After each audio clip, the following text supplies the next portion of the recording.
करेंगे जानी मानी अभिनेत्री शबाना आज़मी जी का।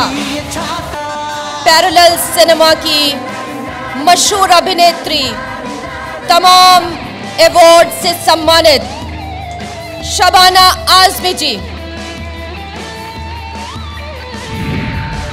मंच पे बैठे सभी व्यक्तिगण, साथियों, दरअसल हमारा जो टॉपिक दिया गया था वो है politics through the eyes of cinema. तो सही मानों में जैसे कि तृप्ति और शुभ ने किया था, हमको जो है सिनेमा का जो इतिहास है उसमें राजनीति का किस तरह का रोल रहा है इस पे बात करनी चाहिए।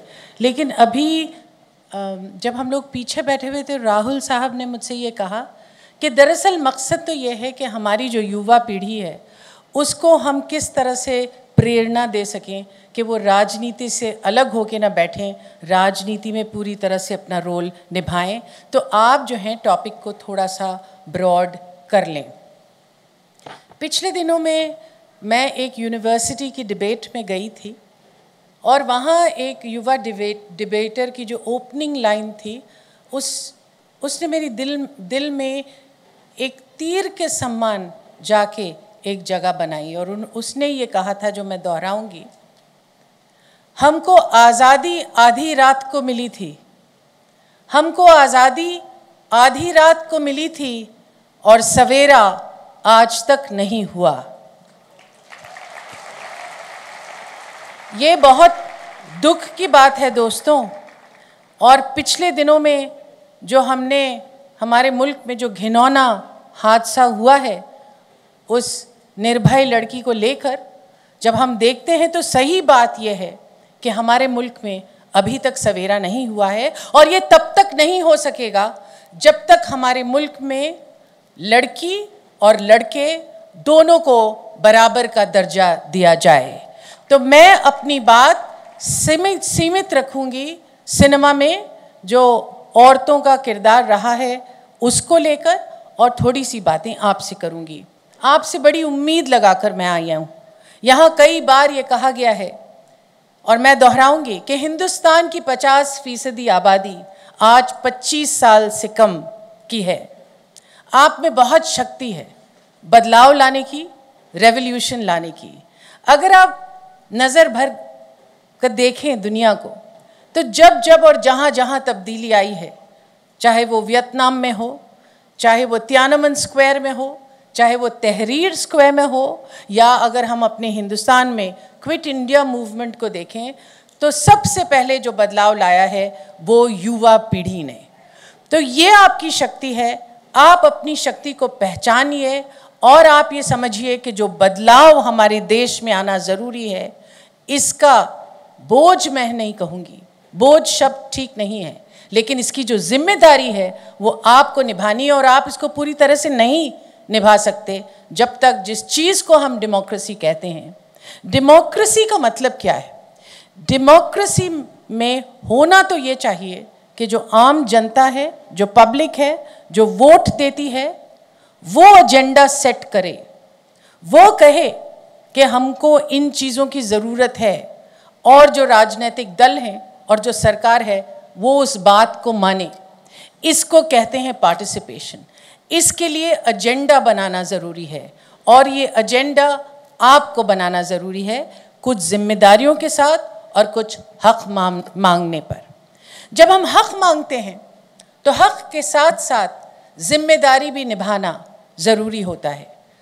तो जब पिछले दिनों में यह हादसा हुआ तो समाज के जो तमाम तत्व हैं उन्होंने ये सोचा कि सही मानों में अगर हमको बदलाव लाना है तो बजाय इसके कि हम इस सेक्शन को और उस सेक्शन को और इस सेक्शन को कहें, जो पूरे राजनीतिक लोग हैं वो ख़राब हैं, पूरी पुलिस ख़राब है, पूरे लॉयर्स ख़राब हैं, पूरे फिल्म्स ख़राब हैं, हर चीज़ ख़राब है, अगर हम ऐसा ही करेंगे तो बदलाव थोड़ी आ जाएगा।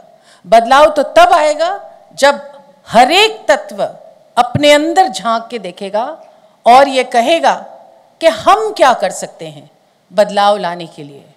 और मैं आपसे कह दूं कि काफ़ी हद तक जो फिल्म इंडस्ट्री है उसने यही मान के चला है कि फिल्म मनोरंजन का एक बहुत बड़ा ज़रिया है और हमको मनोरंजन के अलावा कुछ करने के लिए ज़रूरत नहीं है। मुझे इस बात से कोई आपत्ति नहीं है, ज़रूर आप कला को मनोरंजन का एक तत्व, एक हिस्सा बनाएं, लेकिन सही बात यह है कि आजकल जिसको हम मनोरंजन कह रहे हैं, उस मनोरंजन के बारे में हमें दोबारा सोचना पड़ेगा, उसको रीडिफाइन करना पड़ेगा। मनोरंजन किस चीज़ को कहते हैं उसके ऊपर हमें ध्यान देना पड़ेगा।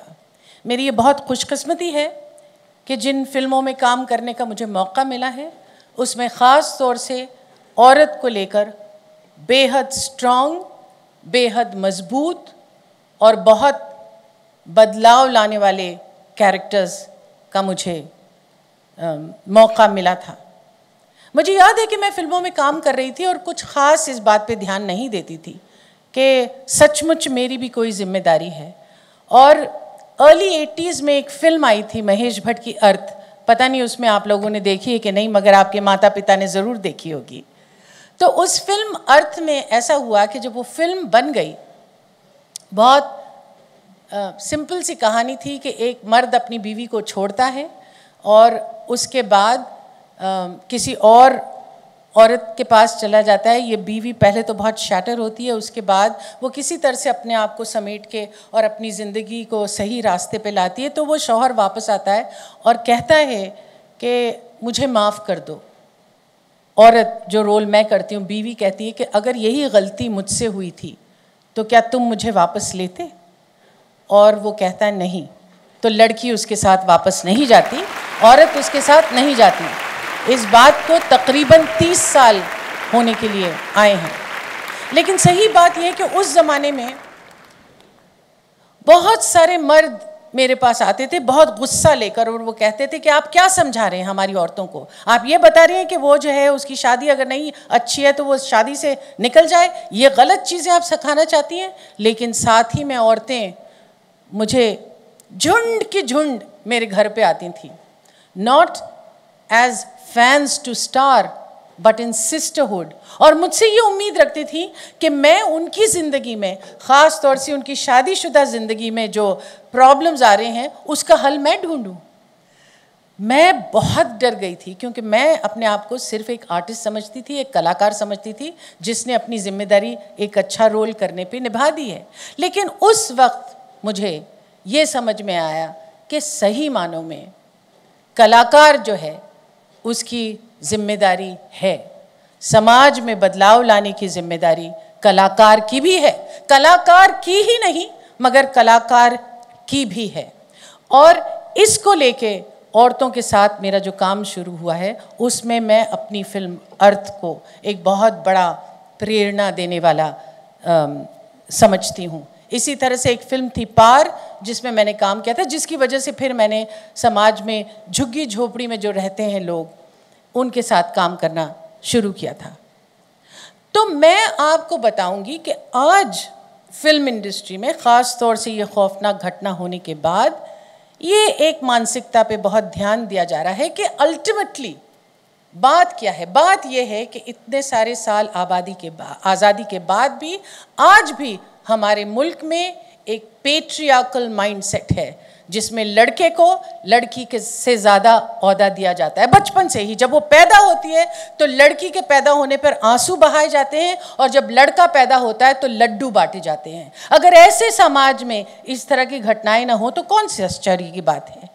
हमको अपनी मानसिकता को, जिसको हम पेट्रियार्कल सोसाइटी कहते हैं, उसको बदलना होगा।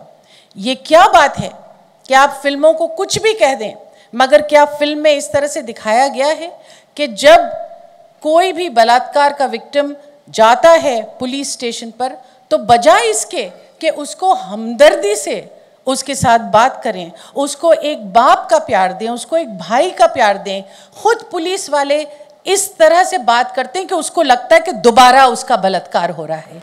इस तरह की कड़वी सच्चाई है। उसके बाद उस लड़की को खड़ा करा जाता है कटघरे में और वहां उससे जिस तरह के सवाल पूछे जाते हैं उसको लगता है तीसरी बार उसका बलात्कार हो रहा है। तो क्या लड़की हिम्मत कर सकती है कि हमारे जो लॉ मेकर्स हैं वो हमारे साथ इंसाफ कर सकते हैं? तो क्या हमें इसमें बदलाव लाना जरूरी नहीं है? क्या ये शॉकिंग बात नहीं? हम सिनेमा की बात करते हैं, आप रियल लाइफ में क्या हो रहा है ये देखिए कि ये जो इंसिडेंट हुआ है उसमें अलग अलग राजनीतिक दल में जिस तरह के शब्द बोले गए हैं, शॉकिंग है। ये कंप्लीटली शॉकिंग है। ये सिर्फ पॉलिटिकल क्लास नहीं बोल रहे, ये आसाराम बापू बोल रहे हैं।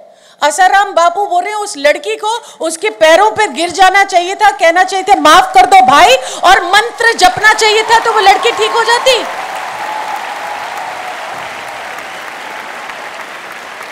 तो आप मुझे बताइए कि ऐसे समाज को बदलने की जिम्मेदारी क्या हम सबकी नहीं है? और उसमें सिनेमा का तो रोल है ही। सिनेमा तो अपने बारे में सोच भी रहा है, लेकिन सिनेमा के साथ क्या तकलीफ है मैं आपको बताऊं। हम अपने आप को कह सकते हैं कि हम में ये बदलाव आना चाहिए, लेकिन जहां हमने सिनेमा पे ये जिम्मेदारी डालना शुरू किए तो जो पूरी मोरालिटी ब्रिगेड है वो खड़ी हो जाएगी और वो कहती है हाँ आपको ऐसे कपड़े नहीं पहनना चाहिए, हाँ आपको रात में नहीं जाना चाहिए, हाँ आपको नाचना नहीं चाहिए। तो इसके लिए हम बिल्कुल तैयार नहीं हैं। तुम कौन होते हो हमको बताने वाले? इस मुल्क में एक बोर्ड ऑफ फिल्म सर्टिफिकेशन है। वो बोर्ड ऑफ फिल्म सिर्फ वाहिद एक बोर्ड है जो हमको देता है सर्टिफिकेट। उसके बाद किसी को हक नहीं है कि जो फिल्म थिएटर में दिखाई जा रही है उस पे आप उठकर और उस फिल्म को चीर फाड़ कर निकाल दें। तो हमारा जो स्टेट है वो क्या कर रहा था? मैंने अपने चीफ मिनिस्टर से ये बात की कि आप हमसे कह रहे हैं कि हम सब ये करिए, लेकिन जो सर्टिफिकेट आपका स्टेट देता है अगर आप उसी को नहीं संभाल सकते तो फिर हम क्या करें? लेकिन साथियों, मुझे लगता है ये बहुत गंभीर वक्त है और मैं सही मानों में आप लोगों से बहुत उम्मीद रखती हूं और इस बात को मानती हूं कि आप जुड़ेंगे, आप सामने आएंगे तो बदलाव आएगा। और बदलाव की जो मूल कड़ी है जिसके ऊपर सबसे ध्यान देना चाहिए वो है इंसाफ, औरतों के साथ इंसाफ। 50% आबादी औरतों की है उस दुनिया में, और अगर आप उनके साथ आंकड़े देखें कि किस तरह की हिंसा के शिकार वो हैं तो हम शर्म से मर जाएं। एक देश ऐसा है जिसमें हम कहते हैं कि हम अपनी औरतों को देवियों की तरह पूजते हैं। मैं कहती हूँ आप हमें देवियों की तरह मत पूजिए, हमको कोई दिलचस्पी नहीं है कि आप हमें देवियों की तरह पूजें। आप हमें बराबरी का हक दें, हमको बराबरी चाहिए, हमको मौका मिलना चाहिए कि गर्भ में ही जब लड़की को ख़त्म कर दिया जाता है तो वो गलत है। लड़की को बराबरी का मौका नहीं, किसी तरह से भी आज की लड़की जो है वो लड़के से कम नहीं। अगर उसको किसी चीज़ की कमी है तो वो है मौका, और जब उसको मौका दिया जाता है वो लड़के से कंधा मिलाकर चलती है और कई बार उससे आगे भी निकल जाती है। इस स्थिति में क्या करना है?